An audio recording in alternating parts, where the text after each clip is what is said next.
அடுத்ததாக சிம்ம ராசி அவர்களுக்கு இந்த குரு வக்ர பயிற்சி எப்படி இருக்க போகுது? சிம்மத்துக்கு கொஞ்சம் தொழில் ரீதியான சோதனைகளை கொடுக்கும். கூட இருந்தவர்கள் கொஞ்சம் குடைச்சல் கொடுப்பாங்க. நீங்கள் ஒரு கம்பெனிக்கு மேனேஜராக இருந்தீங்கன்னா கீழே உட்காந்துரும் வேலை செய்ய மாட்டாங்கிறான்னு அர்த்தம். வேலை செய்யாட்டா பரவாயில்ல, உங்களை போய் எல்லா இடத்துலையும் தப்பாக சொல்லி வைப்பாங்க. ஸோ ரொம்ப கவனமாக இருக்க வேண்டிய ஒரு நேரம். இந்த 2-3 மாதங்களில் இந்த குரு வக்கர பேச்சு முடிகிற வரைக்கும் சிம்மத்தில் பிறந்தவர்கள் வீட்டுக்குள்ளே கூட ஒருத்தரை நம்ப முடியாத அளவுக்கு சில துயரங்கள் ஏற்படும்.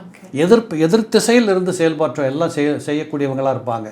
குறிப்பாக இளம் தம்பதிகளாக இருக்கக்கூடிய இந்த கல்யாணமாகி 1 வருஷம் ஆகலை, 7 மாதம் ஆச்சு, 8 மாதம் ஆச்சு, ரொம்ப தர்க்கவாதங்கள் வரும். கொஞ்சம் பொறுமையாக போகணும். இதில் யாரை நீங்கள் பெண்ணாக இருந்தாலும் ஆணாக இருந்தாலும் யார் சிம்மத்தில் இருந்தாலும் சிம்மத்திற்கு உட்பட்டவர்கள் சற்று பொறுத்திருப்பது சிறப்புங்கிறத இந்த நேரத்தில் கடைப்பிடிக்கணும்.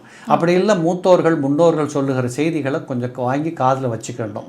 உடல் நலத்தில் கொஞ்சம் பேணி பாதுகாக்கணும். ஏன்னா ரிஷபத்தில் போய் உட்கார போகிறாரு. சில பெண்களாக இருக்கக்கூடியவர்களுக்கு முகத்தில் ஏதாவது புள்ளி வளருது, இல்லை தோல் வியாதி வர்றது, இந்த பருக்கள் வர்றது, இதெல்லாம் வரும்.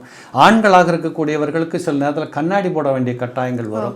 ஸோ ஒரு மாதிரியாக உங்களை இது ஒரு பிசைஞ்சு எடுத்த மாதிரி இருக்கும். ஒரு மனக்கவலை வருது, சொன்னபடி கேட்க மாட்டேன்றாங்க, வேலை செய்கிற இடத்துல திருப்தி இல்லை, யாரை நம்பியும் ஒரு பொறுப்பை ஒப்படைக்க முடியல, எது செஞ்சாலும் நம்ம பேர் கெட்டு போயிடுது, இப்படின்னு ஒரு இடர்பாடு கலந்த ஒரு தேவைக்கு அதிகமான பாரத்தை சுமந்த மாதிரி இந்த நேரத்தில் தோணும்.